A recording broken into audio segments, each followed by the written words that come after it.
जय श्री राम दोस्तों, हमारे YouTube चैनल राष्ट्र की बात चैनल में स्वागत है। आज हम बात करें भगवान के बारे में। भगवान क्या होते हैं?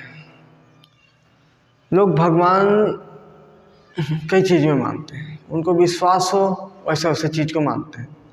भगवान के बारे में जानना है तो भगवान गीता रामायण और गीता से कोई बड़ा ग्रंथ नहीं है। भागवत गीता, रामायण, भगवान क्या होते हैं? हम भगवान कैसे होते हैं, क्या होते हैं, क्या कर सकते हैं, क्या नहीं कर सकते, तो ये अनुभव होगा हमको गीता रामायण के माध्यम से होगा। पढ़ेंगे तो धीरे धीरे अनुभव होगा। भगवान क्या है? एक मूर्त रूप है जो जैसा सोचता है वैसा हो जाता है। भगवान वो है, आप जो बनना चाहते हो वो बना देते हैं। भगवान सबसे ज़्यादा कब याद आएंगे? जब आप अकेले हो, जब किसी से नहीं जम रहा, दुनिया में सब आपके विरोध में हो, तब उस समय अंदर झांकेंगे तो लगेगा कि हाँ मेरे पास कुछ है। वो क्या है? वो शक्ति, ऊर्जा, आत्मबल क्या है? भगवान का है। ये जो सांस चल रही है हमारी, जिस पे बोल रहे हैं, बात कर रहे हैं, सोच रहे हैं, वो भगवान की कृपा है। भगवान क्या है? आप पर कृपा निरंतर कर रहे हैं। आप दुख विपत्ति में आ गए, बड़ा पहाड़ टूट गया आप पर, उससे हार नहीं मानना है जीवन में, क्योंकि भगवान आपके साथ है। भगवान आपके साथ है, कैसे विश्वास करेंगे? जब तक आपका सांस चल रहा है, जब तक आप भगवान साथ है, आप विश्वास है भगवान को ये भरोसा है कि ये कुछ करेगा, कुछ कर सकता है, कुछ सोच सकता है, कुछ पा सकता है, कुछ लक्ष्य है, कुछ जीवन में कुछ उद्देश्य है इसका। ये उम्मीद करता है भगवान की अंत समय में, जब तक ये शरीर साथ दे रहा है तब तक वो सोचेगा कि वो इंतजार करता है कि मेरी तलाश कर ले, अपना कोई नहीं रहा, अब मैं ही हूँ जो हूँ। वो चीज़ है भगवान। जब आपको दुनिया में कोई नहीं दिखे अपना, तो वो भगवान ही है अपना। और जो स्वार्थी आदमी होते हैं, जो स्वार्थ अपने लिए सोचते हैं, अपने भगवान उसकी पूर्ति जल्दी करता है, क्योंकि इस सृष्टि में, इस संसार में, इस दुनिया में जो अपने बारे में सोच सकता है वही किसी दूसरे के बारे में सोच सकता है। उदाहरण लेते हैं, अगर प्रधानमंत्री नरेंद्र मोदी अपने को प्रधानमंत्री कैंडिडेट, प्राइम मिनिस्टर कैंडिडेट नहीं बनाते, प्रधानमंत्री नहीं बनते, तो क्या इतने लोगों का कल्याण कर सकते थे? नहीं कर सकते थे। जीवंत उदाहरण है। पहले अपने बारे में, भगवान उसके बारे में ज़्यादा सोचता है जो अपने बारे में सोचता है। स्वार्थी बोल दिए, उसमें मानवता, दया, धर्म सब व्यर्थ है उसके लिए, अपने बारे में सोचने के लिए। स्वार्थ उसके लिए भगवान चिंता करता है कि भगवान जानते हैं आपके पुत्र पुत्री होंगे, भाई होंगे, पिताजी, माताजी, दुनिया भर के रिश्तेदार होंगे। ये दिव्य आत्माएं हैं जो आपके साथ दे रही हैं, वो देव आत्मा है। आप दुख सुख में जो साथ दे रही है वो देव आत्मा है, और जो साथ नहीं दे रही है वो दानव आत्मा है, राक्षस आत्मा है। राक्षस आत्मा क्या है? दुख सुख में जब दूसरे के बारे में सोचते हैं, वो देवत्व है हमारा, देवत्व है, देव के बारे में सोचते हैं, मतलब देवता बन जाते हैं हम। उसके लिए देवता, किसी के लिए भला करना है तो देवत्व गुण आ गया हमारे में। और सिर्फ अपने बारे में सोचना है, अपने बारे में, वो राक्षसी गुण है। तो भगवान दोनों के लिए है। सारे सृष्टि में जो भी पूजा कर रहे हैं सब भगवान की ही पूजा कर रहे हैं। आप स्वार्थ करें, निस्वार्थ करें, तन से करें, मन से करें, धन से करें, सब भगवान की ही पूजा है। जिसका जो लक्ष्य है वो हासिल होगा ही, जो करना चाहता है वो करेगा ही करेगा।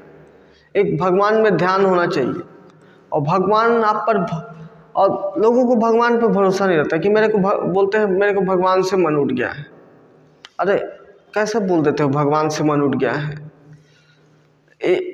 मतलब वो लोग ऐसे लोग हैं जो सिर्फ दिमाग से सोचते हैं, अपने शरीर को नहीं अनुभव करते, अपने थोड़ा हाथ पैर नहीं देखते, आँख कान नहीं देखते, मुंह नहीं देखते कि भगवान मेरे बारे में नहीं सोच रहा है। अरे भगवान आपके बारे में सोच रहा है, सब सलामत रखा है, भगवान सब सलामत रखा है। आपके सलामत रखने के बाद आपके सांस को चला रहा है भगवान। और ये जो आपके और दूसरे के बीच में विचार है वो किसका है? सांस का तो है।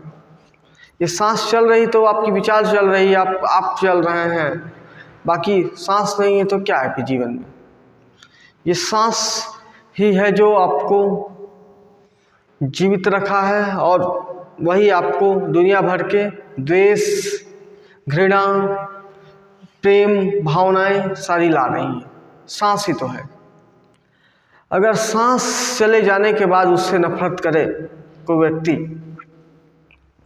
किसी से भी नफरत करे, हम उसकी सांस चलते तक नफरत कर सकते हैं। मान लीजिए कोई बहुत बुरा है तो सांस चल रही तब तक नफरत करिए, क्योंकि उसके अंदर दिव्य आत्मा थी, वो शरीर उसका वैसा था जो उसको बुरा करने के लिए बनाया था। बुरा लगे वो, बुरा लगे लोगों को, तो उसके लिए उसके भगवान भेजे थे।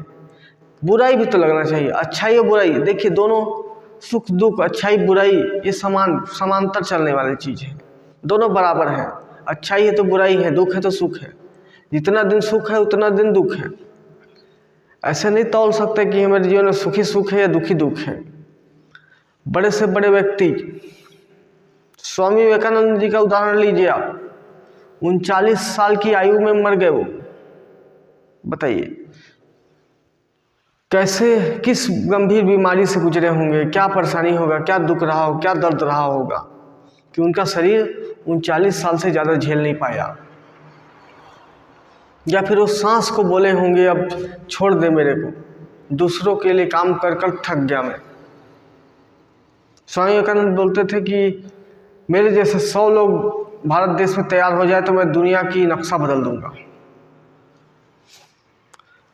तो वो करके भी वो सोचे कि ये करते हुए भी कुछ नहीं होना है, थक गए, वो हार मान गए कि 100 लोग तो तैयार करना मुश्किल है, उनको मिलते ही नहीं रहे होंगे उस लेवल के। तभी तो संत महात्मा, स्वामी विवेकानंद का आश्रम है, जो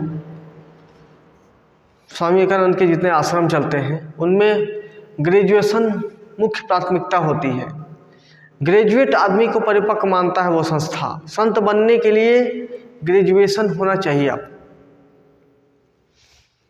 तो वो भावनाएं हैं, दर्शन हैं ये, कि ये हमारा, हम अलग विषय पे चले जा रहे हैं। भगवान की भावनाएं की बात है। भगवान आपके साथ निरंतर है, हर समय है। दुनिया से दूर करता है भगवान आपको अपने बारे में सोचवाने के लिए कि तू सोच, तू समझ, तू क्या चीज़ है, क्या है, कि क्या आया है, क्या करने आया है, यहाँ है क्या, तेरा अस्तित्व क्या है, तू किस जागृति के लिए आया है। क्योंकि ये मानव तन, ये मानव है, वही अपने जीवन का कल्याण कर सकता है।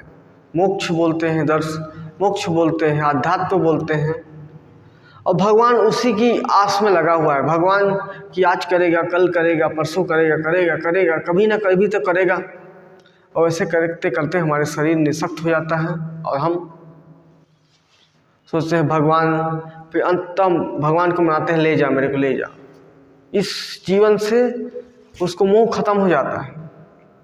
इस जीवन से मोह तो भगवान कृष्ण को भी खत्म हो गया जब उसके नाते पोती पर नाते पोती, पोते पर पोते उसको बोलते थे ये क्या महाभारत किया होगा, जबकि वैसा भगवान कृष्ण जैसा व्यक्तित्व क्या नहीं कर सकता। अंततः वो सबको डुबो दिए। तो ये हमारा भगवान पे कृपा, हमारा ये सांस चल रहा है तब तक मानिए आप पे भगवान की कृपा है।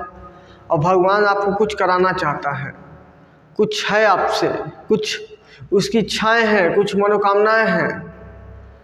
बुरे समय में आपको अगर अकेला फील कर रहे हैं या लोगों का साथ नहीं मिल रहा है तो मंदिर जाइए, वहाँ भगवान और आपका सामना आमने सामने होगा। जो दुख दर्द है उसको कहिए, वो आपकी चिंता कर रहा है, आपकी फीलिंग को समझ रहा है, आपकी सब भावनाएं समझ रहा है वो, कि तेरे को क्या दुख है वो सब जानते हैं। उसको भगवान जानते हैं कि अपने दुख को बता तो रहा है। इस संसार में जो है वो हमारे अपने भगवान हैं। भगवान के बाद ही दूसरे किसी को रखिए, क्योंकि जो आपके अपने साथी होंगे बहुत अच्छे लोग होंगे, बहुत कृतार्थ होंगे, समर्पित लोग होंगे, आपके लिए समर्पित लोग होंगे, लेकिन फिर भी उनसे पहले भगवान को रखिए, क्योंकि भगवान की कृपा है, इसी कारण आपको वैसे दिव्य लोग मिले, दिव्य आत्मा लोग मिले, दिव्य बड़े बड़े महाप्रतापी ज्ञानी बुद्धिमान व्यक्ति मिले। वो भगवान ही हैं। तो ऐसे लोग का भगवान का सम्मान करिए, भगवान का ध्यान करिए और भगवान को समझिए कि भगवान धन्यवाद आपका जो ऐसे वातावरण दिए, ऐसे संस्कार दिए, ऐसे सम्मान दिए, ऐसे ऊर्जा दिए, ऐसा दृढ़ निश्चय दिए कि मैं एक कुछ कर सकता हूँ। तो ये भावना है। तो भगवान निरंतर भरोसा कर रहा है, और भगवान पर अब भरोसा कब तक करेंगे? भगवान कई लोग क्या, लगभग 9 के बराबर लोग या हिंदू लोग बोला जाए, हिंदू लोग भगवान पे भरोसा ही नहीं करते। भगवान आप पे निरंतर लगा हुआ है। आपको एक दूसरे में लड़ाता क्यों है भगवान? ताकि आप अपने अंदर को देखो कि भगवान आपसे कराना क्या चाहता है, भगवान सोचता क्या है आपके लिए। क्योंकि अपना है वो, अपने हैं वो लड़ते नहीं हैं, अपने हैं वो लड़ेंगे नहीं। लड़ेंगे भी तो कुछ देर बाद ख़त्म हो जाएंगे, लेकिन लड़ाई उन्हीं के बीच में होता है जो अपने नहीं है। आत्मा, मान लीजिए आपका आत्मा है, दिव्य आत्मा है, भगवान आपको भेजा है। अभी आप लोग मान लीजिए पिता पुत्र हैं, लेकिन क्या पता पिछले जन्म में या पूर्व जन्म में कट्टर दुश्मन रहे होंगे, तभी तो आप पिता पुत्र में नहीं जम रहा है। तो इसको स्वीकार कीजिए कि भगवान भी एक स्थिरता, भगवान एक संतुलन धरती में बना के चलते हैं कि धरती में संतुलन रहे।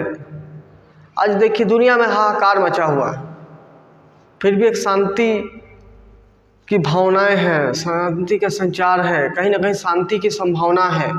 उसके लिए भगवान निरंतर किसी न किसी व्यक्ति को कार्य के लगाए हैं।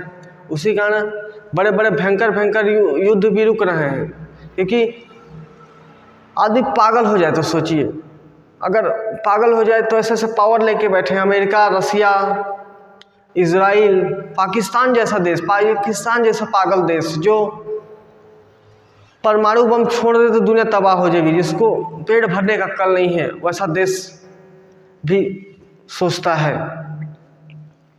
तो धरती को तबाह करने का दम है, लेकिन भगवान ये सोचता है कि भगवान निरंतर उम्मीद करता है कि आज नहीं कल ये मेरा भक्त मेरी तलाश में निकलेगा, मेरी याद में निकलेगा, मेरे को सोचेगा, और मैं हूँ उसके अंदर, या मैं अंदर नहीं तो बाहर ही सही कहीं मंदिर, मठ, गुरुद्वारा कहीं जाकर एक प्रभु का ध्यान करें, अपने अंदर के शांति का अनुभव करें। क्योंकि भगवान आपको जीवन भर की कितनी भी उथल पुथल हो जीवन में, लेकिन अंदर वो चाहता है कि यह शांत हो, मन स्थिर हो। तो इसलिए दोस्तों, एक भगवान अगर जीवन में हार मान गए हैं, अगर कोई अपना नहीं रहा गया, दुख तकलीफ से जकड़े हुए हैं, तो उस समय आपका सिर्फ एक साथी है, वो कौन है? भगवान। भगवान आप पर निरंतर हाथ रखा हुआ है, और भगवान की कृपा आप पर कैसे है उसको सांस के माध्यम से समझ सकते हैं। भगवान की कृपा आप पर सांस के माध्यम से है। सांस है, उसी के बाद जो है दुनिया में, सांस से ज़्यादा महत्वपूर्ण दुनिया में किसी को मत मानिए आप। कोरोना जैसे बीमारी आई थी, सीधा सांस को ले जाती थी, प्रकृति का विकराल रूप ही तो रहा होगा। अपने सांस की कीमत को नहीं समझ रहे हैं, काम कर रहे हैं। चाइना जैसे देश अब इतना डेवलपमेंट कर रहा है, सबसे पहले वहीं कोरोना का बीमारी है, क्योंकि अमेरिका से आगे जाने के चक्कर में वो इतना काम कर रहा है कि सांस की चिंता नहीं कर रहा है। आज वो भगवान उसकी सांस को लेना चालू कर दिए। अरे सांस तो ले ले, भगवान सोचता है कि सांस ले ले, उस सांस को अनुभव करे और अनुभव करके जीवन जिए कि इतना भाग दौड़ भी जरूरी नहीं है। आप भगवान को ध्यान करें, नहीं तो हमारे जीवन मृत्यु का कहाँ किसको महत्व है। कोरोना के समय कितने मरे, ट्रक, जेसीबी, अर्थ मूवर, बड़े बड़े मशीनों से लाश को फेंका गया। तो हमको इस सांस का कीमत समझना है। ये सांस है तब तक भगवान है, और ये सांस है तब तक आस है। दोस्तों, मेरा एक विचार था, आई होप आप लोग को अच्छा लगा होगा। अच्छा लगा हो तो वीडियो को लाइक करें, चैनल पर नए हैं तो सब्सक्राइब करें, दोस्तों को शेयर भी करें। धन्यवाद दोस्तों।